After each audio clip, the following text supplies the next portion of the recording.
Hi, I decided to do a little video on how to keep your house cool without AC here in Tennessee, which is not the coldest place, not the hottest either, but it's pretty warm here. 90-degree um, weather pretty much most of the days. Um, and this method just requires some common sense of mitigating solar radiation, um, which creates kind of thermal mass in your house. And I like it because it's totally comfortable and it feels natural.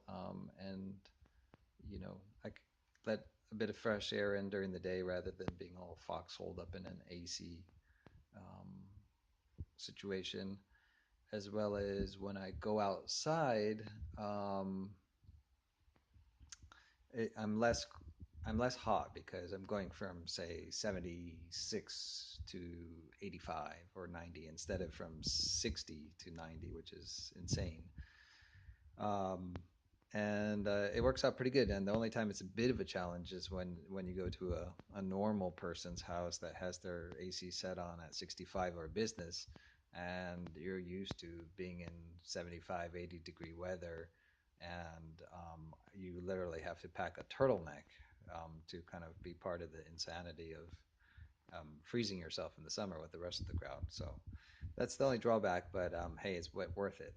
And so I'm going to show you how to do that. First of all, I put the shades down in the house facing the eastern side, of course, and the south side, the southeastern side, which is where the sun comes up in the morning, and I block that solar energy. Um, Now, you don't have to sit here with all the shades down all day long, only just when the sun has come up. And if you want a little bit of sun to come in, well, that's fine. You could just kind of crack it open like that, and just enjoy having that. If you say you're sitting down, and then you could just enjoy the sun coming in.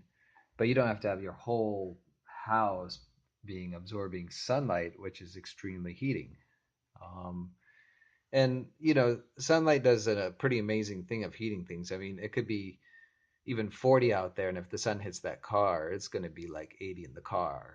So the greenhouse effect is quite profound, and people completely ignore that, crank their ACs up, spend hundreds of dollars when they don't have to.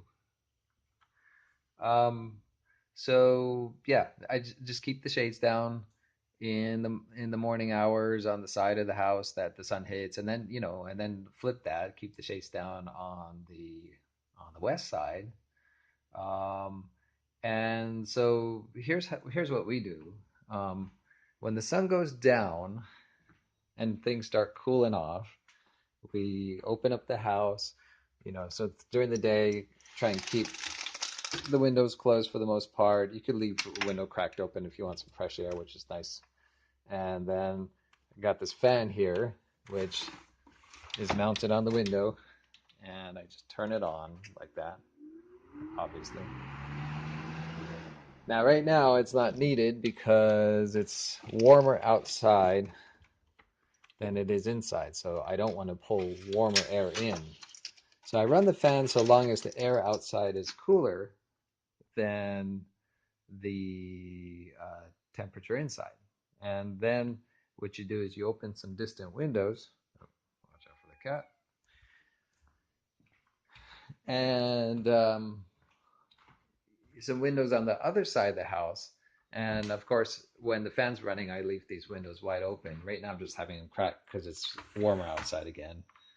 Um, I like to hear the birds sing, so I leave it cracked open a bit. And then that draws cold air through the whole house. And so the idea is that you want to open distant windows farthest away from the fan and then suck all the hot air out. You could mount more than one fan in a window on opposite sides of the house and run them again all night long. Um, Now, if you're worried about security, what I did was I mounted a little security. You could buy these at Target for like $10. Very noisy, but yeah, basically, so if somebody tries to move the fan over, the, the alarm will go off. So that's what I do there. Some other things to watch out for that create a lot of heat are, say, now here's what not to do is say I'm running the oven, toaster oven, and cooking some squash for the next hour and a half.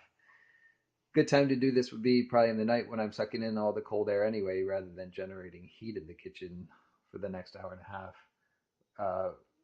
In before the hottest part of the day is coming.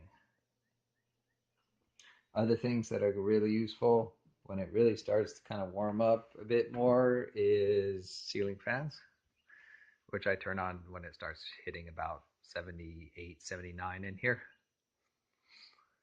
Um, and also, one other thing to pay attention to is the dryer. Running a dryer will suck a lot of air in from outside. So if it's hot outside, it'll start pulling in all this warm air from outside while you're trying to cool it and then make it extra hot. And then eventually it blows it out of the house, but it ultimately starts, it probably displaces a huge amount of air, probably the entire air in your house at least while you run the dryer. So if you're going to run the dryer, you have to run the dryer during the day instead of in the night when your windows are open. You, I would just kind of leave a close opening close by so that the air just kind of bypass, just goes straight from the closest point in the house to the dryer and out, rather than drawing from, say, way over there and pulling in hot air from everywhere. And the best option, of course, is to use a clothesline. And finally, shades like this are really great for keeping the sun off the house. So this is the west side of the house, so we do that. So any sort of thing that can block the sunlight from hitting your house will reduce the thermal mass of your house. Um, and yeah, I think the whole thing is so much healthier. Um, and then in the winter, I just wanted to show you, we don't use the heater for the most part. Here's my next winter's heating bill that I think most people spend about 300 a month on. And that was free.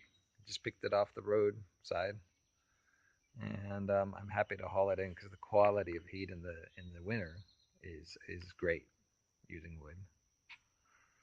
So that's how you basically keep your utility bills dirt cheap all year long.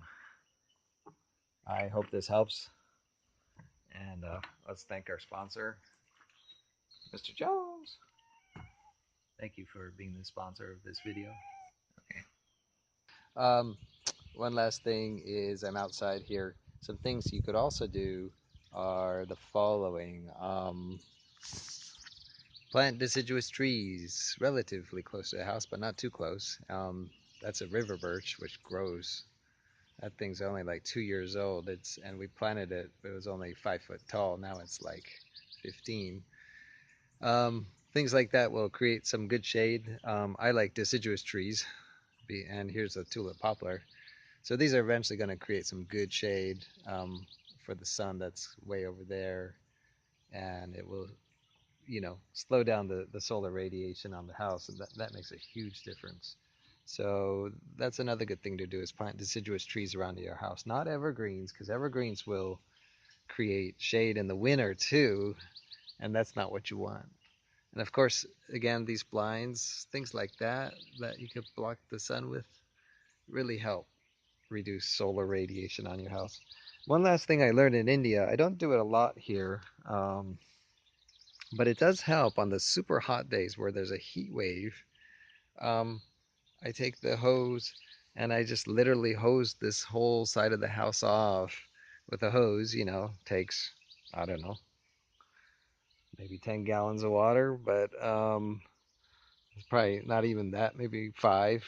It's not like you're drenching it, but you're just trying to use evaporation to cool the house off, and that seems to help it quite a bit too on those really hot days where the heat just sticks and it's on, and like this kind of these pavers or the concrete over there tends to absorb it. um, Makes a huge difference.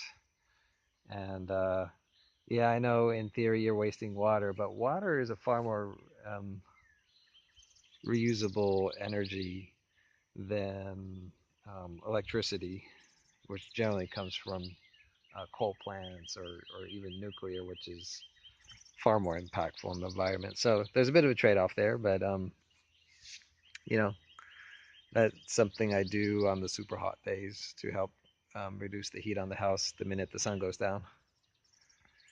Okay, thanks for listening. And again, another nice thing without using AC is that you could leave some of your windows open a little bit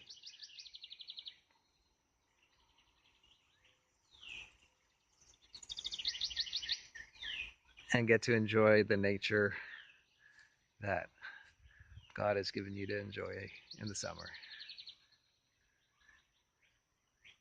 And I hope you save a lot of money and help the Mother Nature for keeping the reduction of fossil fuel energy. Thanks. Bye.